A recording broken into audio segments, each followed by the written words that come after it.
अस्सलाम वालेकुम। कैसे हैं आप सब? ठीक हैं, उम्मीद करता हूँ आप सब खैर खैरियत से होंगे। This is your mathematics teacher Tabish Khatri.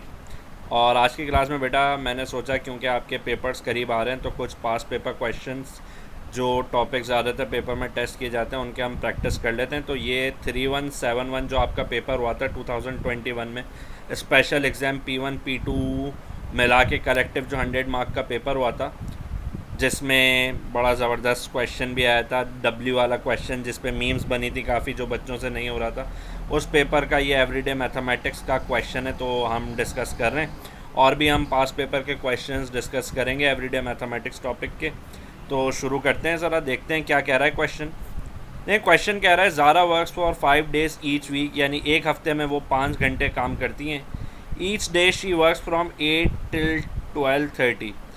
अब देख लेते हैं कितने आवर्स हुए। 8 से 12:30 बेटा, 8 से 12 4 घंटे और 30 मिनट्स। 30 मिनट्स हमें पता है कितने आवर्स होते हैं। 30 मिनट्स हमें पता है, 30 को 60 से डिवाइड कर दें, हमें पता है 0.5, आधा घंटा होता है 30 मिनट। तो 4 घंटे वो और आधा घंटा ये, टोटल 8 till 12:30 हमारे पास 4.5 आवर्स हो गए। ठीक है। देन 13 15 till 17, देखें 13 15 till 17, अगर 13 15 के बाद मैं 14 से गिनता ना, 14 till 17 हमारे पास 3 घंटे हो गए।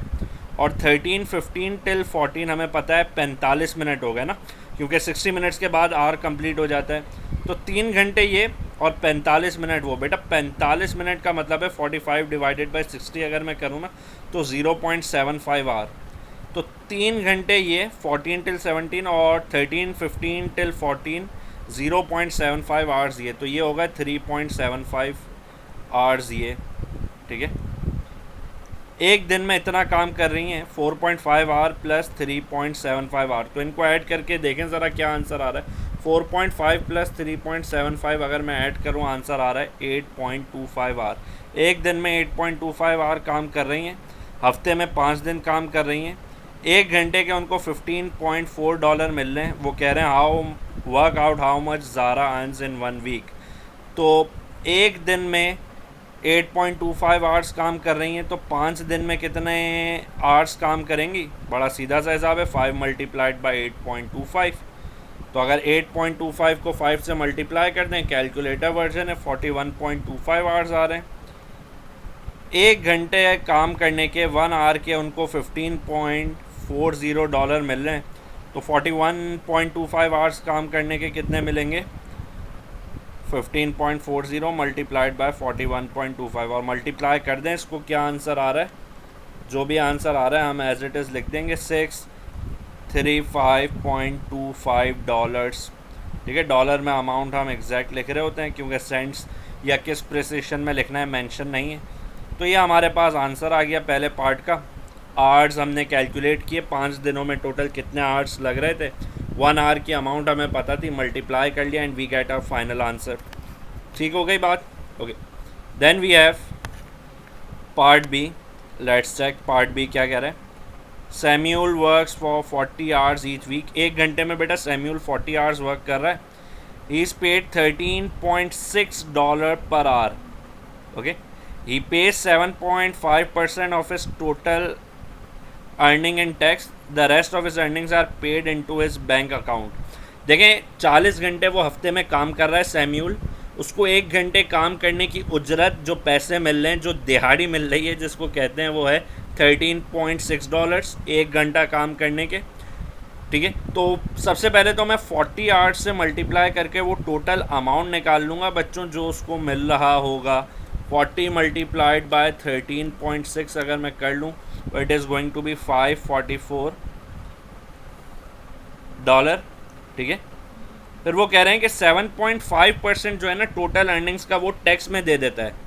तो पीछे कितना बच गया? टोटल 100% होता है बच्चों, 7.5% मैंने टैक्स में भर दिया, तो पीछे बच जाएगा 92.5%। जो वो कह रहे हैं रिमेनिंग अमाउंट जो है टैक्स भरने के बाद वो बैंक अकाउंट में जमा करा रहा है। आप हमें बता दें बैंक अकाउंट में वो कितने पैसे जमा करा रहा है। तो 92.5% आपने इसका निकालना है, यानी 92.5 divided by 100।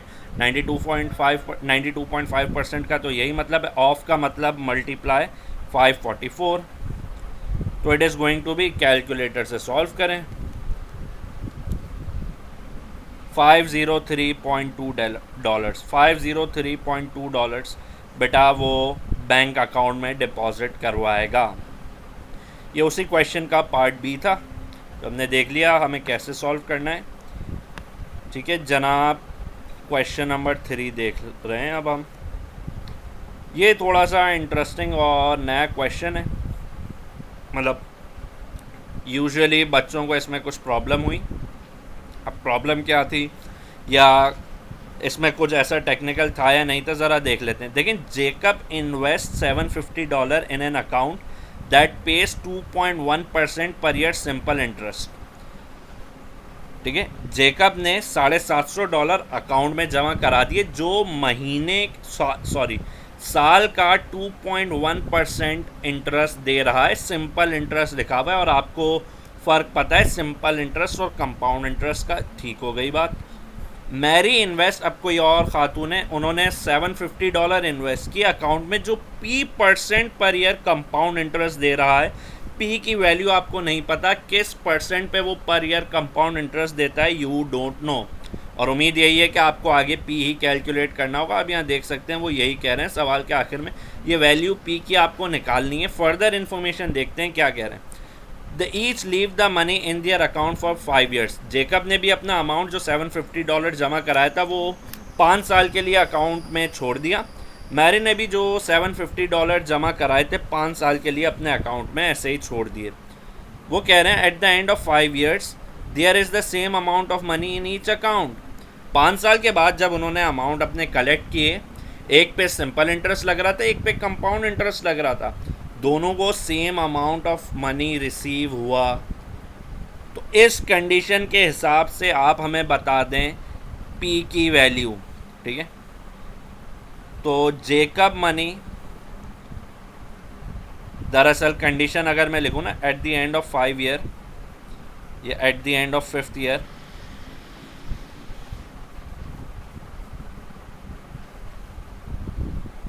Equals to Mary money या जेकब्स मनी कर देते हैं, Mary's money at the end of 5th year। ठीक है ना, दोनों को 5 साल के आखिर में जब उन्होंने बैंक से अपने अमाउंट दोबारा कलेक्ट किए तो दोनों को सेम अमाउंट मिले।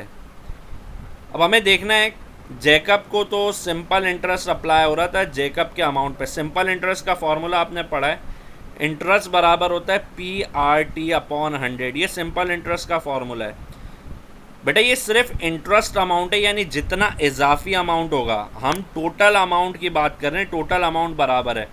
तो टोटल अमाउंट कैसे आ जाएगा, जो प्रिंसिपल अमाउंट था ना बच्चों, जितने उसने जमा कराए थे 750, उसमें जो इजाफी अमाउंट लग रहा है ना इंटरेस्ट अमाउंट, वो ऐड कर दें, यानी PRT/100। P क्या था 750, प्रिंसिपल अमाउंट जितने जमा कराए थे, इंटरेस्ट रेट सिंपल इंटरेस्ट पे 2.1% लग रहा है, क्वेश्चन में गिवन था, लिख दिया 2.1%, मल्टीप्लाइड बाय टाइम, कितने सालों के लिए छोड़ा, T is number of years, 5 सालों के लिए, डिवाइडेड बाय 100। ठीक है, equals to Mary's money at the end of 5th year। बेटा कंपाउंड इंटरेस्ट का फॉर्मूला होता है P, मैं यहाँ अगर आपको फॉर्मूला लिख के बता दूँ, R/100 होल पावर N या T।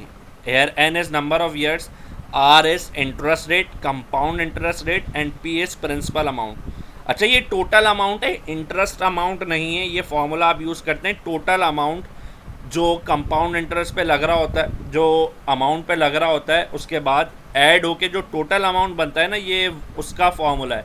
ये सिर्फ एडिशनल अमाउंट, इंटरेस्ट अमाउंट नहीं है, दिस इज़ टोटल अमाउंट। मैं इसमें वैल्यूज़ पुट कर दूँ अगर P, R और N की, तो क्या हो जाएगा, देखें P तो मेरे पास 750 है, principal amount 1 plus interest rate मुझे नहीं पता, कंपाउंड इंटरेस्ट कितना परसेंट लग रहा है, वो कह रहे थे P%, यही तो मुझे निकालना है। P whole divided by 100 power 5। 5 साल के लिए ही इसने भी छोड़ा था, मैरी ने भी 5 साल के लिए अमाउंट ड्रॉप किया था। इसको सॉल्व करें, 750 में ऐड करें, use your calculator.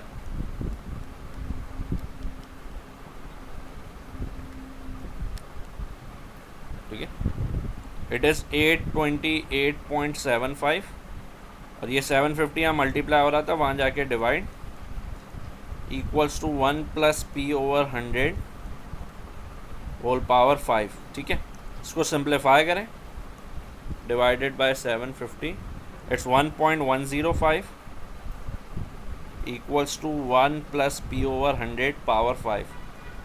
We want to calculate P. हमें उसूल पता है, उसूल ये कहता है जो पावर हो ना, जो आपने रिमूव करनी है, उसकी रेसिप्रोकल पावर दोनों साइड पे लेते हैं। पावर 5 रिमूव करनी है तो 1/5 पावर लें, दोनों साइड पे 1/5 पावर लें, तो यहाँ हो जाएगा 1.105 पावर 1/5 लेफ़्ट साइड पे, और राइट साइड पे 5 से 1/5 कट जाएगा तो 1 प्लस पी ओवर 100 रह जाएगा। ठीक है, इसको सॉल्व करें, जो आंसर आ रहा है -1 करें उसमें से, फिर ये डिवीजन में 100 रह जाएगा, वहाँ क्रॉस मल्टीप्लाई कराएं, 100 से मल्टीप्लाई कराएं। तो सबसे पहले 1.105 पावर 1/5 लिया, देन -1 किया, देन मल्टीप्लाइड बाय 100 किया, आंसर आ रहा है 2. मैं पूरा आंसर लिख रहा हूँ, 0169। मुझे आंसर लिखना था, कहाँ क्वेश्चन कह रहा था करेक्ट टू 2 डेसिमल प्लेसेस, तो मैं लिख दूंगा। बच्चे अक्सर 2.01 लिख देते हैं, नहीं 167 को राउंड ऑफ करेंगे तो 2 बन जाएगा। 2.02 पी की वैल्यू आ रही है correct to 2 decimal place. I hope बात क्लियर हो रही होगी, बात समझ आ रही होगी। ठीक है, मैंने यहाँ 750 ऐड क्यों किया था, क्योंकि ये इंटरेस्ट अमाउंट है, एडिशनल अमाउंट, जिसमें प्रिंसिपल अमाउंट ऐड करेंगे तो we will get total amount. ठीक हो गई बात बच्चों? चलें, अब हम एक और क्वेश्चन करने लगे हैं। क्वेश्चन क्या है, ये पेपर 2 मई जून 2008 का क्वेश्चन है। ठीक है, वेरिएंट 2 पेपर 2 4024 कोर्स कोड है। तो कह रहे हैं Annie's digital camera stores its image on a memory card. Okay, the memory card has 128 units of storage space. ठीक है, when 50 images were stored there were 40 units of unused space on the memory card. Calculate the percentage of unused space on the memory card. ठीक है, देखें वो कह रहे हैं 128 units हैं, 128 यूनिट्स हैं स्टोरेज के लिए। जब 50 इमेज स्टोर करते हैं तो 40 यूनिट्स की स्पेस बच जाती है। Calculate the percentage of unused storage space on the memory card. तो बच कितने गए? 40। टोटल कितने थे? 128। 40 को 128 से डिवाइड करें, मल्टीप्लाइड बाय 100। परसेंटेज कैलकुलेट करने का यही तरीका बताया, part divided by total multiplied by 100। यानी जिसकी परसेंटेज निकालनी हो उस क्वांटिटी को टोटल से डिवाइड करवाएं, मल्टीप्लाइड बाय 100 करें, you will get your percentage. तो 40 divided by 128 is, and when I will simplify it I get 31.25%। इसको मैं 31.3% भी कह सकता हूँ। ठीक है,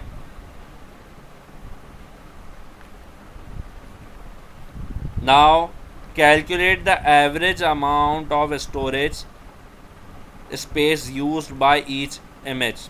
अब ये सवाल थोड़ा सा टेक्निकल हो गया।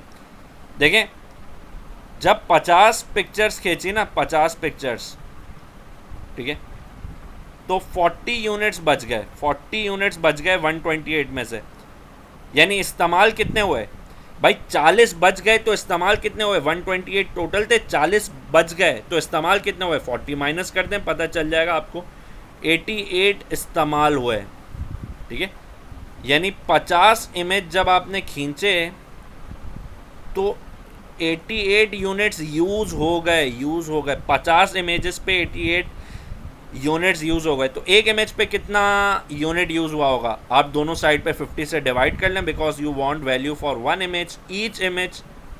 तो 88 divided by 50 and just solve this. 88 divided by 50 you will get your answer. ठीक है, it's going to be, divide करके चेक कर लें, 1.76 यूनिट्स। ठीक है, 1.76 यूनिट्स जनाब।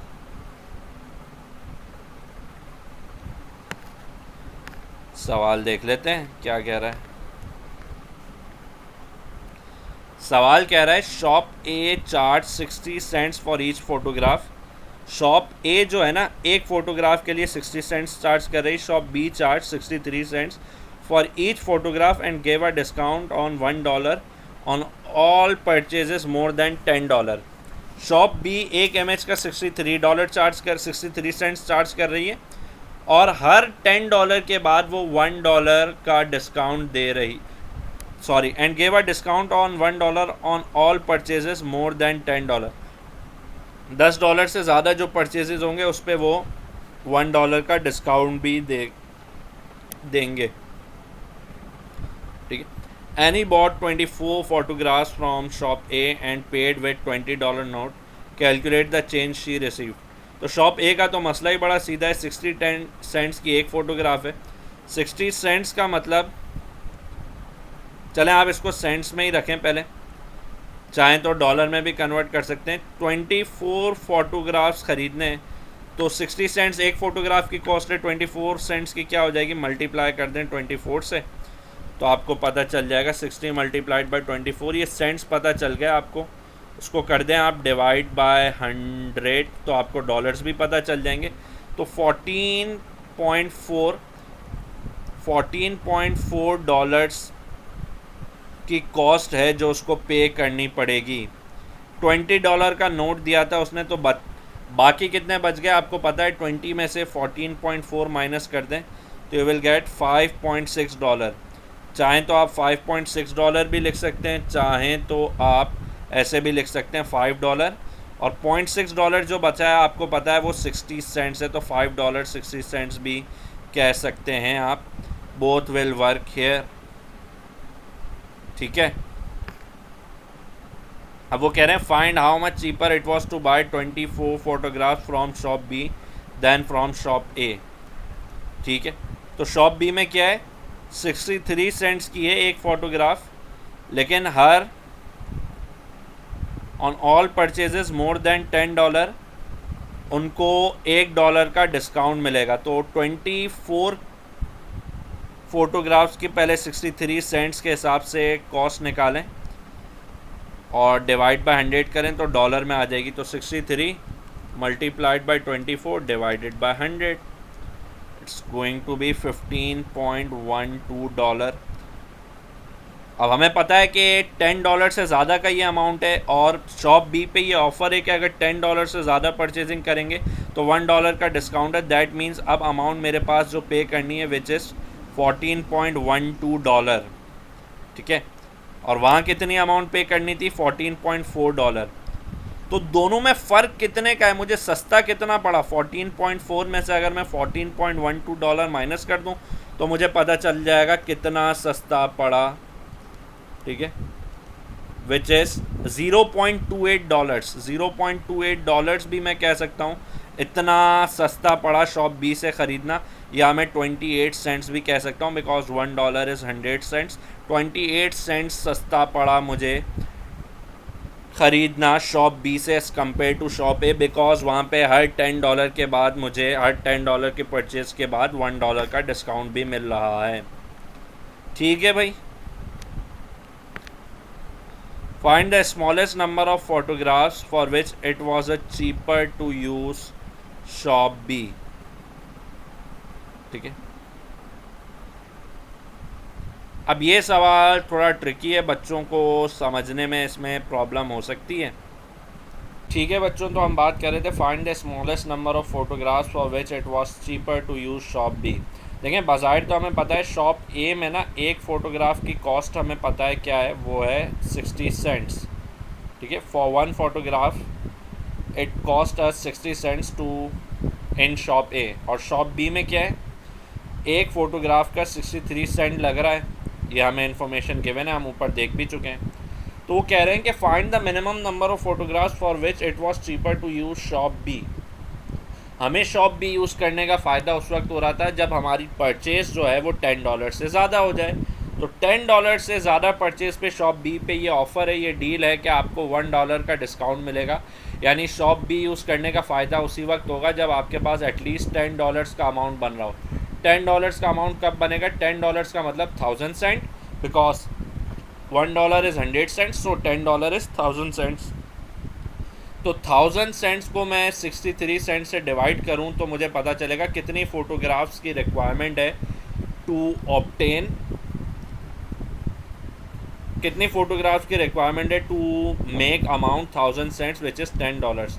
तो वो कह रहे हैं 15.87, 1000 डिवाइडेड बाई 63 इज़ 15.87, यानी अगर मैं राउंड ऑफ करूं 15.87 फ़ोटोग्राफ्स तो कुछ नहीं होता। 16 फ़ोटोग्राफ्स मैं अगर ख़रीदूँगा तो मेरा अमाउंट $10 यानी 1000 सेंट्स से एक्सीड करेगा। तो मिनिमम 16 फ़ोटोग्राफ्स ख़रीदने पे मैं फिर $1 का डिस्काउंट अवेल कर सकूँगा, तो मुझे सस्ता पड़ेगा शॉप बी को यूज़ करना। तो least number of photographs, minimum number of photographs, smallest number of photographs 16 photographs हो जाएंगे इस केस में। ठीक है भाई। क्वेश्चन नंबर 3 हमारे पास, ये भी पास पेपर क्वेश्चन है, और अगर मैं इसका ईयर देख लूँ, वैसे तो ईयर यहाँ नहीं लिखा हुआ, बट अगेन हम देख लेते हैं। मई जून 8 P2, ठीक है, ये मई जून 2008 पेपर 2 का क्वेश्चन है, 4024 ओ लेवल्स। क्या कह रहा है? On average Jim's heart beat 75 times per minute, 75 beats per minute की हार्ट रेट है, ठीक है, जिम की। वो कह रहे हैं calculate the number of times his heart beats during 50 weeks, 50 weeks में उसका हार्ट कितने टाइम बीट करता है, provided that his heart rate is 75 beats per minute. So मसला ही नहीं है। 75 बीट्स पर मिनट का मतलब है पर मिनट यानी एक मिनट में 75 बार बीट करता है। एक घंटे में होते हैं 60 मिनट्स, तो 1 आवर में 75 इंटू 60 टाइम्स बीट करेगा। एक दिन में 24 घंटे होते हैं, तो एक दिन में 24 घंटे होते हैं, तो एक दिन में 75 इंटू 60 इंटू 24 टाइम्स बीट करेगा। फिर एक वीक में 7 दिन होते हैं, तो एक वीक में मल्टीप्लाई बाय 7 करते हैं, इस अमाउंट को इतने टाइम्स बीट करेगा, और आपको अमाउंट बताना है 50 वीक्स का। तो इस एक वीक के जो हार्ट बीट है उसको 50 से मल्टीप्लाई कर दें तो आपको फाइनल आंसर मिल जाएगा। And I am going to multiply 75 into 60 into 24 into 7 into 50 is going to be 378 1 2 3 4 and 5। ठीक है, वो कह रहे हैं बेटा give your answer in standard form. आपने आंसर स्टैंडर्ड फॉर्म में देना है। लास्ट पे डेसिमल पॉइंट आ रहा है, इसको स्टैंडर्ड फॉर्म में कन्वर्ट करने का उसूल ये कहता है your decimal point must be after first non zero digit. पहला नॉन ज़ीरो डिजिट हमारे पास 3 है, यानी डेसिमल पॉइंट या 3 के बाद आना चाहिए। तो डेसिमल पॉइंट को लेफ़्ट पे शिफ्ट करें, 1 2 3 4 5 6 7 प्लेसेस आप लेफ़्ट पे शिफ्ट कर रहे हैं। It is going to be 3.78 multiplied by 10 power 7 क्या हो जाएगा? इतने टाइम्स बीट कर रहा है हार्ट जिम का 50 वीक्स पीरियड में। ये आपका फाइनल आंसर हो जाएगा बच्चों। ठीक है, स्टैंडर्ड फॉर्म में कन्वर्ट करना आप जानते हैं। लेफ़्ट पे अगर शिफ्ट करते हैं पावर इंक्रीज़ होती है, 7 प्लेसेस शिफ्ट किया तो 10 की पावर 7 आ गई। फिर वो कह रहे हैं क्या? After an exercise Ali and Ben measured their heart rates, the ratio of their heart rates were 15:7। अच्छा, ये रेशोज़ हैं, एग्जैक्ट वैल्यूज़ नहीं। हमें पता है हम अली के हार्ट बीट को क्या लेंगे, जो रेशो होता है उसके साथ कोई नंबर लिख देते हैं, KXA वॉट एवर। ठीक है, अली हार्ट रेट क्या हो जाएगा according to given condition? 15A हो जाएगा, 15K हो जाएगा, वॉट एवर। तो बेंस हार्ट रेट क्या हो जाएगा? देखें, जो मल्टीपल आपने अली को असाइन किया है वही असाइन करना पड़ेगा। तो 17 तो एज इट इज़ और K हो जाएगा। अच्छा, ये अली इस टू बेन का रेशो है 15:17। आप इस बात का ख्याल रखिएगा, ऑर्डर मैटर करता है। ठीक है, अली के साथ 15 वैल्यू असाइन होगी और बेन के साथ 17। ओके, फिर वो कह रहे हैं Ben's heart beat 18 times per minute more than, ठीक है, यानी 18 बीट्स ज़्यादा कर रहा है बैन का हार्ट अली के हार्ट के हिसाब से। तो अली का हार्ट अगर 8 टाइम्स बीट कर रहा है ना, तो उसमें अगर 18 मिला दें तो बैन्स का हार्ट बीट करेगा। 18 बीट ज़्यादा कर रहा है अली के हार्ट के एतबार से बैन का हार्ट। ये इक्वेशन बनेगी आपके पास। बैन की बी की वैल्यू है आपके पास, समझ लें B = 17 के ही लिखा हुआ है। और ये a इक्वल्स टू 15K लिखा हुआ है। तो ज़रा इस इक्वेशन में सब्सटीट्यूट करें, b की जगह उसकी value which is 17K, a की जगह उसकी value which is 15K plus 18 because you want to find Ali's heart rate and Ali's heart rate is 15K। तो पहले k निकालें, 15 से मल्टीप्लाई करें, अलीज़ हार्ट रेट आ जाएगा। 15K वहाँ जाएगा minus 15K, 17K minus 15K is going to be 2K equals to 18। दोनों side पे 2 से डिवाइड करें तो 18/2 इज़ गोइंग टू बी 9। बेटा k की वैल्यू 9 आ गई। अलीज़ हार्ट रेट क्या हो जाएगा, 15 मल्टीप्लाइड बाई k की वैल्यू निकाल लिए 9, तो 15 multiplied by 9 is going to be 135 beats per minute. ठीक है, 135 बीट्स पर मिनट से अली का हार्ट पंप कर रहा है। अगर बेंस का हार्ट रेट पूछ लेते तो आप 17 मल्टीप्लाइड बाई के कर देते, के आपने निकाल लिया 9, तो 17 इंटू 9 आपको बेंस का हार्ट रेट भी दे सकता था जो हमें क्वेश्चन में रिक्वायरमेंट हो। ठीक हो गई बात। तो we calculated Ali's heart rate which is 135 beats per minute. I hope you got this question. ठीक है, सही। क्वेश्चन नंबर 4 बेटा जो हम डिस्कस करने जा रहे हैं वो है paper 4024 O levels paper 22 October November 2012। देख लेते हैं सवाल क्या कह रहा है। In 2009 the cost of posting a letter was 36 cents. जनाब 2009 में एक लेटर पोस्ट करने के लिए 36 सेंट्स की कॉस्ट की रिक्वायरमेंट थी। वो कह रहे हैं company posted 3000 letters and was given a 4% discount. 3000 letters जब कोई कंपनी पोस्ट करती है उसको 4% का डिस्काउंट मिलता है। आप हमें बता दें, calculate the total discount given, give your answer in dollars. तो देखिए पहले तो मैं टोटल अमाउंट निकालता हूँ। एक खत को पोस्ट करने के लिए 36 सेंट्स की अगर रिक्वायरमेंट है तो 3000 लेटर्स के लिए टोटल कॉस्ट क्या हो जाएगी, 36 मल्टीप्लाइड बाई 3000। यह आंसर मेरे पास सेंट्स में आएगा क्योंकि I have this amount in cents. तो फाइनल आंसर को अगर डॉलर में कन्वर्ट करना हो डिवाइड बाई 100 करें बिकॉज $1 इज़ 100 सेंट्स। तो it is going to be 36 multiplied by 3000 divided by 100, it is going to be $1080। ये तो टोटल अमाउंट मुझे पे करना पड़ता, वो मुझे 4% का डिस्काउंट दे रहे हैं और मुझसे डिस्काउंट का अमाउंट ही मांगा जा रहा है। यानी 4% ऑफ 1080 मैं निकाल लूँ तो मुझे टोटल डिस्काउंट पता चल जाएगा। परसेंटेज का मतलब डिवाइडेड बाय 100, ऑफ का मतलब मल्टीप्लाइड 1080। टेक्निकली 4% निकाल लें आप, 4% निकाल लें आप 180 का, you will get your answer. It is going to be $43.2 बच्चों। तो ये मेरा इस पार्ट का आंसर हो गया। आई होप आप बात समझ रहे होंगे। Okay, now part 2 is in 2010 the cost of posting a letter was increased from 36 cents to 45 cents. Calculate the percentage increase. Percentage increase निकालने का बच्चों फॉर्मूला होता है final value minus initial value divided by initial value multiplied by 100। ठीक है, या final value minus original value divided by original value multiplied by 100। यहाँ हमारे पास कॉस्ट बढ़ के 45 हो गई है, इनिशियल कॉस्ट क्या थी 36। 45 minus 36 whole divided by 36 multiplied by 100 is will give me my percentage increase. So it is going to be 45 minus 36, 9 divided by 36 multiplied by 100। Calculator से सॉल्व करें तो मेरे ख्याल से आंसर आ जाएगा 25%। तो I will write here 25% my answer. ठीक हो गई बात जनाब। फिर है पार्ट 3। वो कह रहे हैं बच्चों after the price increases to 45 cents, जब अब प्राइस 36 सेंट से बढ़ के 45 सेंट्स हो गई है, cost of company of posting 3000 letters was $1302.75। वो कह रहे हैं अब कॉस्ट जो पे करनी पड़ेगी ना जब प्राइस बढ़ के पर लेटर पोस्टिंग की 45 सेंट्स हो गई है, तो बता दें डिस्काउंट कितना दिया गया है। देखें 45 सेंट्स के हिसाब से 3000 लेटर्स पोस्ट करने की अगर मैं अमाउंट निकालूं तो वो क्या हो जाएगी 45 मल्टीप्लाइड बाई 3000। अच्छा मैं 100 से डिवाइड कर लेता हूं because I want total amount in dollars. तो सबसे पहले तो मैं टोटल अमाउंट बिफोर डिस्काउंट अगर निकालूं तो वो क्या आ रही है 45 multiplied by 3000 divided by 100, that means $1350। ठीक है, ये 100% अमाउंट है, ये बिफोर डिस्काउंट है, 100% अमाउंट है विच इज़ 1350। अच्छा मैं पे कितने करूँगा, वो कह रहे हैं अब इतने आपको पैसे देने पड़ेंगे। तो मैं निकाल लेता हूँ ये कितना परसेंटेज है 1350 का, मैं x% कह देता हूँ, ठीक है। और अमाउंट अब हो गई 1302.75। क्रॉस मल्टीप्लाई करके x की वैल्यू निकालें।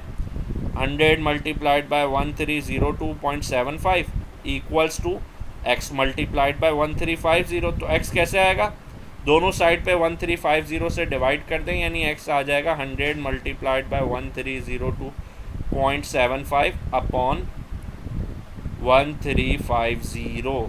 देखें, इससे आपको फाइनल अमाउंट डिस्काउंट नहीं आएगा, बल्कि इससे आपको वो परसेंटेज मिलेगा जितना पे करना है आपको, ठीक है, जितना आपको पे करना है। 100 मल्टीप्लाइड बाय 1302.75 डिवाइडेड बाय 1350, ठीक है, इट इज़ 96.5%, ठीक है। यानी अगर 100% अमाउंट इतना है तो 96.5% अमाउंट इतना बन रहा है। तो इतना अमाउंट आपने पे करना है, 96.5% अमाउंट आपने पे करना है। तो डिस्काउंट कितना मिला, 100 में से 96.5 आप माइनस कर दें, 100 माइनस 96.5 करें, आपको डिस्काउंट पता चल जाएगा, विच इज़ 3.5%। आप डायरेक्ट भी निकाल सकते थे, 1350 में से 1302.75 माइनस कर देते तो आपको वो अमाउंट मिल जाता। आप उसकी परसेंटेज निकाल लेते 1350 के हिसाब से, तो आपको डायरेक्ट आंसर भी मिल सकता था। डैट डजेंट मैटर, डिफरेंस होता उसको आप 1350 से डिवाइड करके मल्टीप्लाई बाय 100 करते, डायरेक्ट आंसर भी मिल सकता था। मुझे ऐसे फिजिबल रहता है तो मैं ऐसे बताता हूँ, आपकी अपनी मर्ज़ी है, ठीक है। ये क्रॉस मल्टीप्लिकेशन टेक्निक तो आपको पता ही होगी, ठीक हो गई बात। चलें ज़रा अगला पार्ट देखते हैं क्या कह रहा है। In 2010 it cost $5.4 to post a parcel. जनाब 2010 में एक पार्सल को पोस्ट करने के लिए $5.4 लगते हैं। वो कह रहे हैं this was an increase of 12 whole 1/2% on the cost of posting parcel in 2009। ये 12.5% ज़्यादा है। 12 होल 1/2 का मतलब 12.5 है, 1/2 इज़ 0.5, 12.5% ज़्यादा है 2009 में जितनी कीमत आप अदा कर रहे थे। मैं कह देता हूँ x cost of posting parcel in 2009, ठीक है। Cost of posting parcel in 2009 को मैं एक्स अगर कह देता हूँ, मान लेता हूँ, तो जनाब 2010 में मुझे कितने इजाफी देना पड़ा, 12.5%। अब 12.5% किसका है, ओरिजिनल अमाउंट का ही है। तो 1x में मैं 12.5% ऑफ x ऐड करूँगा जो इजाफी कॉस्ट है। 12.5% ऑफ x, क्योंकि 2010 में मुझे इजाफी देनी पड़ी है। 12.5% ऑफ x क्या हो जाएगा, परसेंटेज कैसे रिमूव होती है, डिवाइडेड बाय 100, ऑफ का मतलब मल्टीप्लाइड बाय x। तो इसको सॉल्व करें, 0.125x आएगा। तो जब मैं x में टोटल अमाउंट जो 2009 में थी उसमें 0.125x ऐड करूँगा ना, 0.125x, तो मुझे 2010 का अमाउंट मिल जाएगा। और 2010 का अमाउंट ऑलरेडी गिवन है $5.4। ज़रा इसको ऐड करें, 1 + 0.125 1.125x हो जाएगा इक्वल्स टू 5.40। x की वैल्यू निकालनी है, सब्जेक्ट बनाना है, ये यहाँ मल्टीप्लिकेशन में इससे मल्टीप्लाई हो रही है, उस साइड पे जाके डिवाइड।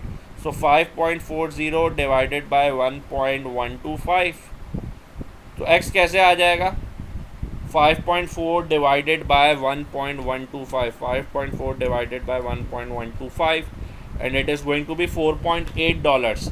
x रिप्रेजेंट क्या कर रहा था, मेरे पास x रिप्रेजेंट कर रहा था cost of posting parcel in 2009। यानी 2009 में मैं $4.8 में कोई भी पार्सल पोस्ट कर सकता था। 2010 में मुझे $5.5 लग रहे हैं जो क्वेश्चन में गिवन है। वो कह रहे थे calculate the increase in cost of posting this type of parcel in 2010 compare to 2009। यानी मुझे कितने इजाफी पैसे देने पड़ेंगे 2010 में सेम पार्सल पोस्ट करने के लिए, अगर मैं 2009 से कंपेयर करूं। 2010 में $5.4 की रिक्वायरमेंट है, 2009 का अमाउंट आपने निकाल दिया विच इज़ $4.8। तो 5.4 में से $4.8 माइनस कर दें, आपको इजाफी कॉस्ट पता चल जाएगी एंड इट इज़ $0.6। ठीक हो गई बात बच्चों। तो ये इस पार्ट का आंसर हो गया। आई होप आपको समझ आया होगा। आज की क्लास हम यहीं तक रख रहे हैं। चलें, अपना बहुत सारा ख्याल रखिएगा। Have a good day. अल्लाह हाफिज़।